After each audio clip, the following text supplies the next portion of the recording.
전도서 3장 1절에서 11절 말씀입니다. 범사에 기한이 있고 천하 만사가 다 때가 있나니 날 때가 있고 죽을 때가 있으며 심을 때가 있고 심은 것을 뽑을 때가 있으며 죽일 때가 있고 치료할 때가 있으며 헐 때가 있고 세울 때가 있으며 울 때가 있고 웃을 때가 있으며 슬퍼할 때가 있고 춤출 때가 있으며 돌을 던져 버릴 때가 있고 돌을 거둘 때가 있으며 안을 때가 있고 앉는 일을 멀리할 때가 있으며 찾을 때가 있고 잃을 때가 있으며 지킬 때가 있고 버릴 때가 있으며 찢을 때가 있고 꿰맬 때가 있으며 잠잠할 때가 있고 말할 때가 있으며 사랑할 때가 있고 미워할 때가 있으며 전쟁할 때가 있고 평화할 때가 있느니라. 일하는 자가 그의 수고로 말미암아 무슨 이익이 있으랴. 하나님이 인생들에게 노고를 주사 애쓰게 하신 것을 내가 보았노라. 함께 읽겠습니다. 하나님이 모든 것을 지으시되 때를 따라 아름답게 하셨고 또 사람들에게는 영원을 사모하는 마음을 주셨느니라. 그러나 하나님이 하시는 일의 시종을 사람으로 측량할 수 없게 하셨도다. 아멘. 네, 오늘 다시 오랜만에 전도서 말씀 함께 7번째 말씀 하나님의 때라는 제목으로 말씀 나누기를 원합니다. 오랜만에 한 2달 만에 또 전도서 말씀 보다 보니까 또 우리가 지난 시간들을 한번 되짚어 보아야 될 필요가 있다라고 생각됩니다. 전도서는 이 허무하다라는 탄식으로 가득하지만 오히려 인생의 참된 의미를 끈질기게 찾으려는 붙들고 씨름하는 성경이라고 말씀을 드렸습니다.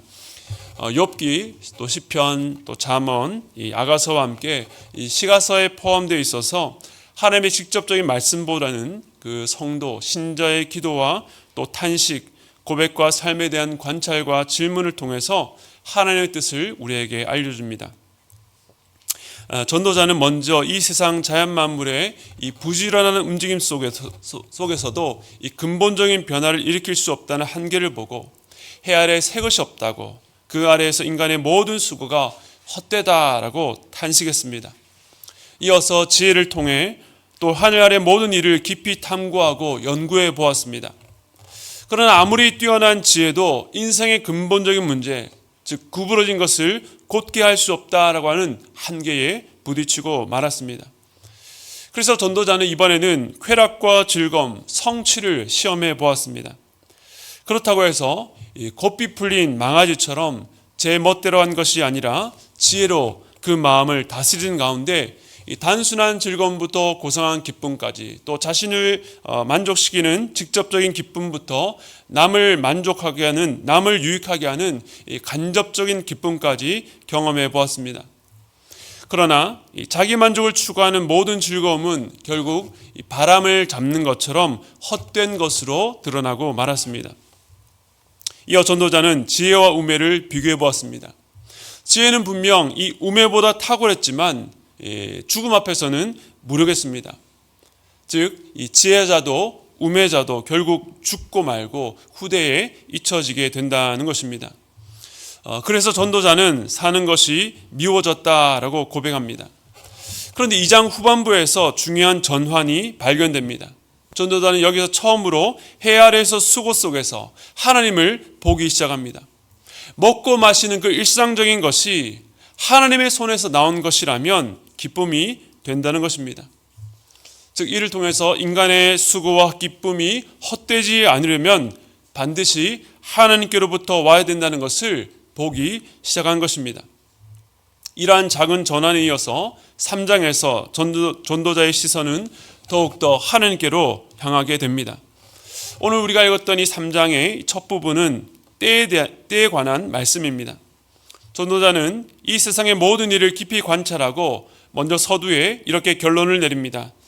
전도서 3장 1절에 이렇게 말합니다. 범사에 기한이 있고 천하 만사가 다 때가 있나니. 그리고 이어서 2절부터 8절까지 모두 28가지의 때에 대한 목록이 나열되는데 서로 2가지씩 짝이 있어서 모두 14쌍인 것을 알 수 있습니다. 날 때와 죽을 때, 심을 때와 심은 것을 뽑을 때, 사랑하고 미워할 때, 또 전쟁하고 이 평화할 때까지 서로 양극단에 있는 반대말 목록이라고 말할 수 있습니다. 날 때로 시작한 인생은 죽을 때로 끝이 납니다. 그런데 그 때가 정해져 있다는 것은 단지 출생과 죽음만이 아니라 그 안에 인생의 모든 점들을 포함하는 시기도 정해져 있다는 것을 말합니다. 즉 슬픔과 기쁨의 때만 아니라 그 안에 있는 다양한 감정들에도 때가 있는 것입니다.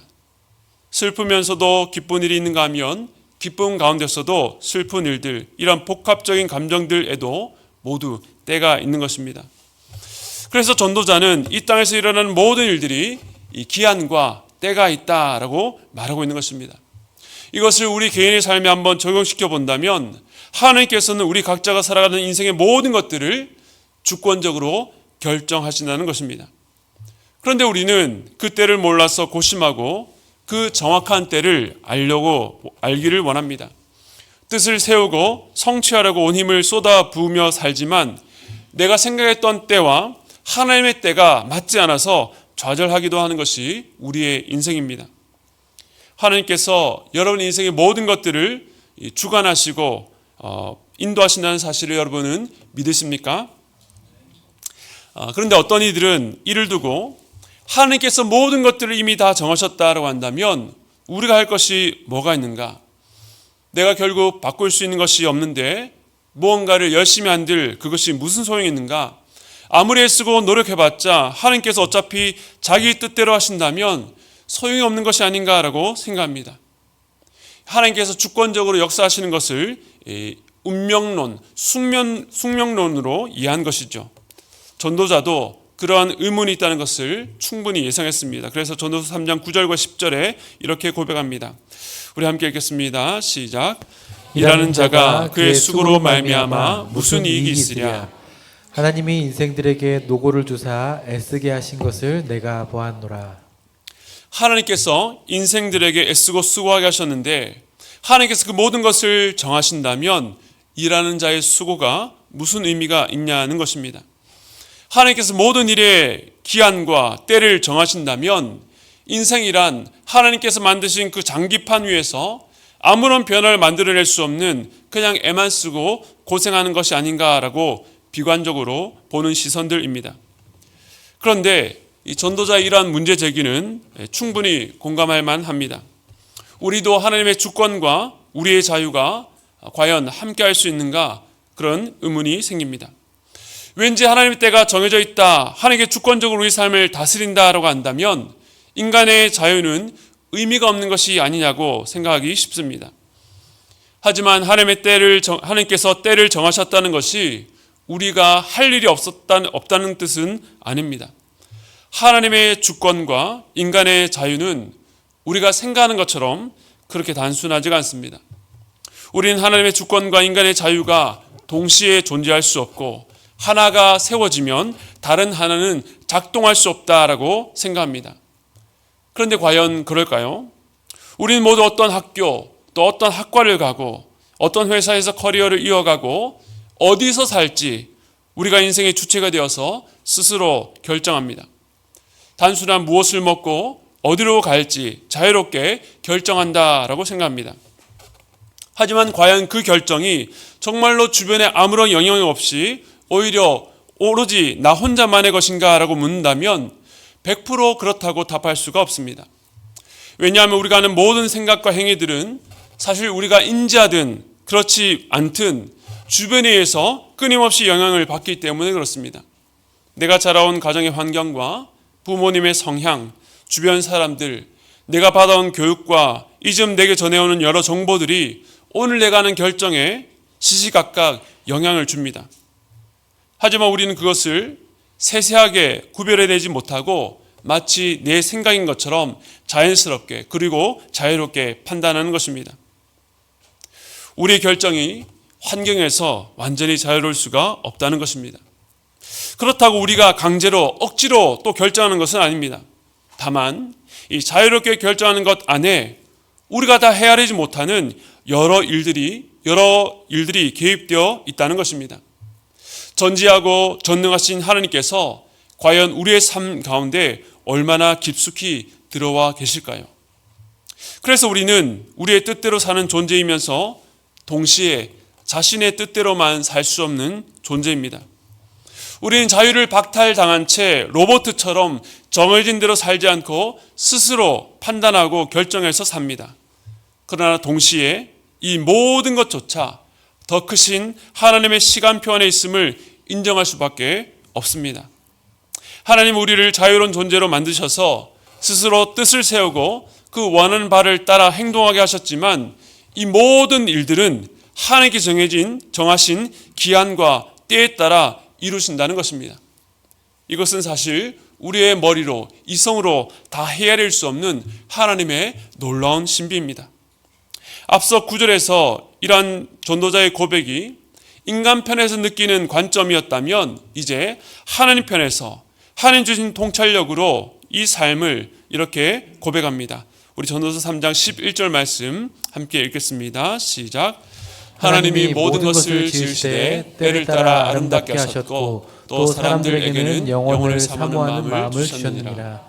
그러나 하나님이 하시는 일의 시종을 사람으로 측량할 수 없게 하셨도다. 아멘. 이미 정해놓은 인생을 열심히 수고하고 살면 무슨 의미가 있냐라고 했지만 전도자는 이 하나님께서 이 모든 것을 지으셨다라고 말합니다. 그런데 여기서 지으시되라는 말은 더 포괄적으로 볼 때에 행하다라는 의미도 있습니다. 즉 하나님께서 모든 것을 행하시되 때를 따라 아름답게 행하신다는 것입니다. 그러니까 하나님께서 주권적으로 모든 일에 대해서 때와 기한을 정하시고 행하시는데 이것이 마치 시기공처럼 세상을 다스린다는 뜻은 아닙니다. 세상의 때와 기한을 정한다는 것이 마치 태엽을 감아 놓으면 알아서 세상이 돌아가도록 만들어 놓고 손을 떼는 것이 아니라는 것입니다. 하나님은 지금도 이 세상을 또 우리의 삶을 직접 세밀하게 간섭하시고 역사하고 계십니다. 그렇게 우리의 인생 가운데 행하시는 하나님의 일이 때를 따라 아름답게 하셨다라고 말씀합니다. 하나님의 능동적인 손길이 우리의 삶 가운데 개입하신 결과입니다.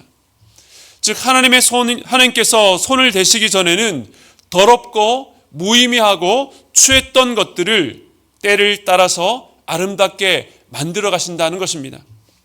우리가 자유롭게 선택하고 행동할 때에 우리의 인생에는 어떠한 때라는 점들이 찍힙니다. 내가 기쁘고 즐거웠을 때, 또 울면서 괴로웠을 때, 성취감을 느끼면서 우쭐했을 때뿐만 아니라 인생 의미를 찾지 못하고 내 삶이 또 내 모습이 무가치하다라고 느꼈을 때에 이 모든 것들이 우연히 일어난 것이 아니라 하나님께서 정하신 때에 맞춰 일어나는데 하나님은 그 모든 일들을 어떻게 해요? 아름답게 하시는 분이다라고 고백하고 있는 것입니다. 즉 하나님의 주권과 통치는 숙명이나 무자비한 통치가 아닙니다. 아무런 감정이 없는 기계적인 다스림도 아닙니다. 때를 따라 모든 것들을 아름답게 하시는 하나님, 마치 예술가가 자신의 작품에 애정을 갖고 모든 지혜와 공교한 손으로 빚어내는 것처럼 하나님은 우리의 인생의 모든 때를 아름답게 만들어 가시는 분입니다. 그러므로 우리는 이 모든 것을 아름답게 만드시는 하나님의 때와 기한 속에서 살아가는 자들이라고 하는 것입니다. 그런데 다음 말씀을 보면 하나님께서 사람들에게는 영원을 사모하는 마음을 주셨다라고 말합니다. 어떤 때와 시간에 대해서 말하다가 갑자기 영원을 사모하는 마음을 언급합니다. 이 영원이라고 하는 것은 시간에 갇혀 있지 않고 시간을 초월한 영역입니다. 단순히 이 세상의 차원으로 만족할 수 없는 마음을 말하는 것입니다. 즉 전체를 보고 싶어하는 갈망입니다. 즉 우리에게 일어난 일의 의미를 이해하고 알고 싶어하는 마음을 우리에게 주셨다는 것입니다. 그래서 인생은 일어난 사건 속에서 늘 왜라는 질문을 던지고 또 그 인생을 영원이란 관점에서 무슨 의미가 있는지를 알고 싶어합니다. 인생의 참된 의미를 추구하는 것입니다.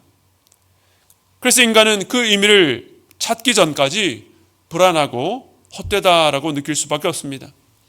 그렇다면 이제 영혼을 사모하는 마음만 충족되면 됩니다. 그런데 다음 구절이 우리를 좌절시킵니다. 전도서 3장 11절 하반절에 이렇게 말합니다. 하나님 하시는 일의 시종을 사람으로 측량할 수 없게 하셨도다. 일의 시종이란 단순히 시작과 끝만이 아니라 이 일의 의미, 어떻게 시작되었고 어떤 과정을 거쳐서 어떤 결과로 이어지는가를 아는 것입니다. 그런데 우리는 그것을 측량할 수가 없습니다. 즉 하나님께서 사람으로 하여금 영혼을 사모하는 마음을 주셨지만 그것을 채울 수 있는, 만족시킬 수 있는 능력을 주지 않으셨다는 것입니다. 마음에 깊은 갈망을 주셨는데 그것을 채울 능력이 우리에게 없다는 것입니다. 그런데 만일 우리에게 그 일의 시종을 아는 능력이 있다면 어떻게 될까요? 우리가 삶의 주인이 되어서 우리의 삶을 끌고 가려고 했을 것입니다. 바로 아담과 하와의 죄, 최초의 범죄의 본질이 바로 그 문제였습니다. 이처럼 우리를 불만스럽게 하고 때로는 우리를 불안케 만드는 이 인간의 한계가 오히려 우리를 안전하게 합니다. 교만의 죄로부터 우리를 보호하는 울타리가 되는 것입니다. 그렇기 때문에 마음의 소원은 있으나 우리 안에 채울 능력이 없을 때에 우리의 시선을 능력이 없는 우리 자신이 아니라 외부로 돌려야 되는 것입니다. 이 모든 때를 아시는 하나님께로 향해야 한다는 것입니다. 우리의 교만을 내려놓고 겸손하게 이 모든 때와 기한을 아시는, 영혼의 모든 관점을 아시는 주님께 나아가 의지해야 한다는 것입니다. 내게 측량할 수 있는 지혜와 능력이 없기 때문에 주님 앞에 나아가 질문하고 응답을 기다리면서 그 하나님의 때가, 하나님의 뜻이 우리 삶 가운데 이루어지기를 기도해야 한다는 것입니다. 그것은 단지 정답을 알아내기 위해서가 아니라 우리의 삶을 아름답게 만들어 가시는 하나님의 인도하심에 적극적으로 동참하는 것입니다. 이 과정을 통해 우리는 하나님과 더욱더 가까이 교제하게 되는 것입니다. 우리의 삶을 돌아보면 신중치 못한 선택과 성실치 못한 태도와 실수로 인해서 무언가 잘못되지 않을까라는 불안감이 매 순간 우리를 엄습합니다. 이러한 때에 우리는 어떻게 그 불안을 이겨낼 수 있겠습니까? 먼저는 우리의 삶이 우리의 선택만으로 결정되지 않는다는 것을 알아야 합니다. 우린 누군가의 강요가 아니라 자유롭게 선택하지만 그 책임을 오로지 우리가 전부 지는 것은 아닙니다. 우리의 자유는 보다 큰 하나님의 손 안에 있기 때문입니다. 즉 우리가 자유롭게 선택하지만 그 선택조차 더 크신 하나님 안에 있다는 것을 인정해야 합니다. 우리의 머리로 다 이해되지 않아도 좋습니다. 중요한 것은 우리에게 일어나는 모든 일과 상황들, 심지어 우리의 실패와 상처까지도 하나님의 시간표 속에 있다는 것을 믿어야 한다는 것입니다. 그 하나님은 모든 일의 때와 기한을 정하십니다. 그리고 우리의 삶에 일어난 모든 일들을 아까 우리가 보았던 것처럼 아름답게 만드시는 분입니다. 먼저는 우리에게 우리 인생을 바라볼 때에 이 믿음이 있어야 됩니다. 우리는 스스로 영혼을 사모하는 마음을 채울 수 없지만 이미 하나님께서 우리의 영혼까지 다스리고 계시기 때문에 그 주님을 바라보아야 한다는 것입니다. 이제 그것을 믿는다면 당장 내 눈앞의 일만이 아니라 더 멀리, 더 넓게 볼 수 있습니다. 이러한 믿음이 있다면 그 다음에 우리가 해야 될 일은, 할 수 있는 일은 무엇입니까? 하나님께서 다 알아서 하시니 나는 뭘 하든 상관이 없다가 아니라 일을 이루어 가시는 하나님의 시간표에 적극적으로 동참하는 것입니다. 내 삶의 모든 것들을 결정하시고 이끌어 가시는 하나님을 신뢰한다면 일의 시종을 측량할 수 없는 삶 속에서 우리의 지혜를 내려놓고 하나님의 뜻과 지혜를 구하고 나아가야 합니다. 억지로 어쩔 수 없이 고삐가 끼어서 끌려가는 삶이 아니라 하나님의 뜻을 적극적으로 사모하고 구하고 보여주시는 대로 순종하며 나아가는 것입니다. 저도 저의 짧은 인생을 돌아보면 앞이 보이지 않고 막막할 때가 참 많았습니다.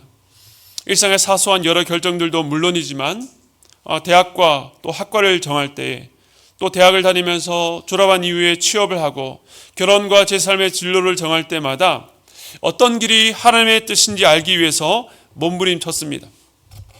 어떤 때는 명확히 이 길이 하나님께서 주신 길이다 라고 확인하고 걸어간 때도 있었지만 내가 선택하고 발을 내디디면서도 이게 맞을까? 이 길이 맞는가? 라는 걱정이 앞설 때가 훨씬 더 많았습니다. 늘 정확한 하나님의 때를 인식하고 확인하면서 걸어온 것이 아니라는 것입니다. 제가 2007년 1월 달에 그때는 직장 생활을 하고 있었는데요. 이 결혼과 진로 문제를 두고 하나님 앞에서 40일간 작정해서 아침을 금식하면서 새벽 기도를 한 적이 있었습니다. 기도를 막상 시작할 때는 이 40일이 다 채워지고 나면 뭔가 하나님께서 확실한 응답을 주시리라는 기대가 있었는데 40일이 다 되었을 때에 물론 결혼에 대해서는 이 분명한 응답을 주셨는데 그래서 제 아내와 결혼하게 되었습니다. 진로에 대해서는 아직도 불명확했습니다. 내가 이렇게 마음에 큰 확신이 없는데 결정해도 되는 일일까? 이제 직장을 내려놓고 신대원으로 가는 것이 과연 맞는 일일까라는 고민이 여전히 제 안에 확실히 해결되지는 않았습니다.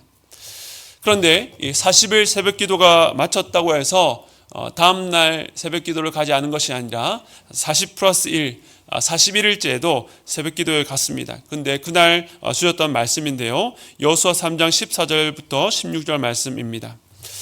우리 같이 조금 길지만 한번 읽어보겠습니다. 시작. 백성이 요단을 건너려고 자기들의 장막을 떠날 때에 제사장들은 언약궤를 메고 백성 앞에서 나아가니라. 요단이 곡식 거두는 시기에는 항상 언덕에 넘치더라. 궤를 맨 자들이 요단에 이르며 궤를 맨 제사장들의 발이 물가에 잠기자 곧 위에서부터 흘러내리던 물이 그쳐서 사라단에 매우 멀리 있는 아담 성읍 변두리에 일어나 한 곳에 쌓이고 아라바의 바다 여매로 향하여 흘러가는 물은 온전히 끊어지매 백성이 여리고 앞으로 바로 건널세. 아멘. 이 내용이 어디에 있는지 잘 아실 것입니다. 여호수아와 이스라엘 백성들이 이제 요단 동편에서 가나안 땅으로 건너려 하는데 그 사이에 요단강이 있었습니다. 하나님의 언약궤를 맨 제사장들에게 먼저 그 강을 건너게 하셨습니다. 그런데 이때는 1년 중에서 요단강 물이 가장 창일할 때, 가장 넘칠 때였습니다. 그런데 하나님은 이전에 홍해를 건널 때처럼 물이 완전히 마른 다음에 건너게 하지 않으시고 제사장들이 먼저 넘치는 요단강 물에 발을 딛게 하셨습니다. 그리고 그렇게 순종했을 때 백성들은 나중에 마른 땅을 밟고 건널 수 있었던 것입니다. 그런데 중요한 것은 제사장이 순종해서 언약궤를 메고 요단강에 섰을 때에 눈앞에서는 물이 그대로였다는 것입니다. 그런데 바로 그때부터 저 위에서 흘러내리던 물이 그쳐서 한 곳에 쌓이기 시작했습니다. 눈에 보이지 않는 곳에서 하나님은 일하고 계셨다는 것입니다. 새벽기도 41일째 되던 날 이 말씀을 들으면서 하나님 앞에서 결단하게 되었습니다. 주님, 당장 내 눈에는 보이지 않지만 여기까지 인도하신 주님을 의지하고 먼저 믿음으로 발을 내딛겠습니다. 순종하겠습니다. 그렇게 해서 그에 결혼하고 직장을 퇴사하고 연말에 시험을 쳐서 다음에 신대원에 가게 되었습니다. 그런데 그렇게 사역자가 되고 여기 하나님 일어선 교회에 오기까지를 돌아보면 내가 그렇게 기도하고 선택한 것보다는 상황이 나를 선택해서 인도를 받을 때가 더 많았던 것 같습니다. 특별히 부산에서 서울 사역지로 올 때는 선택권이 없었습니다. 2달도 채 안 되는 시간 안에서 평생 살아왔던 부산에서의 삶을 다 정리하고 급하게 서울로 올라와야만 했습니다. 기도할 틈도 없이 거의 일방적인 통보에 가까운 결정 앞에서 아내와 함께 얘기한 것은 우리에게 선택권이 없다는 것이 어떤 면에서는 확실한 하나님의 인도하심이 아니겠는가라고 서로 대화를 하면서 서울로 올라오게 되었습니다. 서울에 올라가서 하나님께서 어떤 길로 우리 가정을 인도하실지 알 수 없지만 지금까지 인도하셨던 하나님을 신뢰하고 떠나기로 작정한 것입니다. 그 외에도 지금 돌아보면 하나님께서 제가 기도하고 소원한 대로가 아니라 때로는 마치 제 앞에 바리케이트를 치시고 제가 지나가지 못하도록 막으신 적도 있었습니다. 나는 지금이 그때라 생각했는데 하나님은 그때가 아니라고 하실 때에 당시에는 참으로 섭섭하고 답답했습니다. 그러니까 저는 늘 하나님께 기도하면서 하나님의 인도하심을 받았고 옳은 선택을 했기 때문에 여기까지 왔다라고 여러분들에게 말씀드리려는 것이 아닙니다. 그 안에 분명히 저의 실수와 고집, 잘못된 선택들도 많았지만 지나고 보니 그러한 선택들이 제 삶을 결정지은 것이 아니라는 것을 깨닫게 됩니다. 그렇다고 그 모든 때가 다 이해되는 것은 아니지만 그것을 정하시고 인도하시는 하나님께서 저의 삶 속에서 참으로 아름답게 행하셨다라고 고백할 수밖에 없습니다. 앞으로도 저는 또 부딪히고 넘어지고 오판할 때도 있을 것입니다. 하지만 저는 지금까지 제 삶을 인도하신 하나님께서 동일하게 앞으로도 아름답게 행하실 줄로 믿습니다. 제 삶이 저의 모든 선택과 자유보다 더 크신 하나님의 지혜와 시간표 안에 있기 때문입니다. 오늘 이 자리에 참석한 모든 성도들의 삶도 하나님께 주권적으로 간섭하시고 이끌어가고 계시다는 사실을 믿으시기 바랍니다. 그러한 신뢰 안에서 우리는 적극적으로 하나님의 뜻을 구하고 의지할 수 있습니다. 우리의 선택에 모든 것이 걸려있는 것처럼 두렵고 불안해할 필요가 없습니다. 우리의 선택을 하나님의 더 크신 뜻이 둘러싸고 있기 때문입니다. 그래서 시편 25편 12절은 이렇게 약속합니다. 여호와를 경외하는 자 누구냐? 그가 택할 길을 그에게 가르치시리로다. 하나님은 그 길에서 하나님을 경외하는 자들의 길을 가르쳐 주십니다. 그리고 시편 25편 14절 말씀 우리 함께 읽겠습니다. 시작. 여호와의 친밀하심이 그를 경외하는 자들에게 있으며 그의 언약을 그들에게 보이시리로다. 아멘. 우리는 미래를 알고 싶고 또 절대 실패하지 않는 확실한 때를 알려고 하나님께 기도하는 것이 아닙니다. 여호와를 경외하는 것, 그를 두려워하고 사랑하는 마음으로 나아가야 되는 것입니다.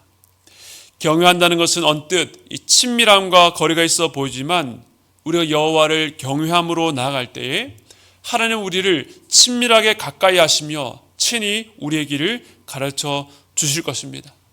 그것은 항상 정답, 옳은 길, 성공하는 길을 가르쳐 주신다는 의미가 아닙니다. 중요한 것은 두 갈래의 길 중에서 어디로 가야 성공하고 편한 길이냐가 아닙니다. 하나님을 경외하며 하나님과 친밀한 가운데 걸어가는 삶은 어떤 길을 택했기 때문이 아니라 어떤 길이든 주와 함께 걸어가기 때문에 복된 길이라는 것을 믿으시기 바랍니다. 하나님을 의지하며 걸어갈 수 있는 것이 복입니다. 그런데 많은 성도들이 자신의 인생의 때와 길에 대해서 고민하지만 정작 중요한 결정을 앞두고 하나님 앞에 기도하지 않고 자신의 경험과 생각을 믿고 판단합니다. 여러분의 인생에서 정말 중요한 결정을 앞두고 있다면 하나님 앞에서 10일이고 20일이고 40일이고 뜻을 정하고 엎드리는 여러분 되시기 바랍니다. 하나님 그 문제를 갖고 하나님 앞에 기도하며 씨름하는 우리를 더 깊고 풍성한 관계로 인도하실 것입니다. 사랑하는 성도 여러분, 우리는 영혼을 사모하지만 여전히 하나님이 하신 일의 시종, 하나님의 때를 다 알지는 못합니다. 하지만 그 때를 따라서 아름답게 하시는 하나님을 의지하시기 바랍니다. 그 하나님이 우리의 부족함을 넘어서 일하시고 우리의 실수까지도 아름답게 빚어가실 것입니다. 그러면 오늘도 보이지 않는 길 위에서 주님을 신뢰하며 믿음으로 나아가는 저와 여러분 되시기를 축복드립니다. 성공이 보장되어서 기쁘고 복된 길이 아니라 우리의 영혼까지도 또 다스리시며 모든 과정을 통해서 결국 우리의 모든 삶을 아름답게 만드실 하나님 때문에 기쁘고 복된 길인 줄 믿으시기 바랍니다.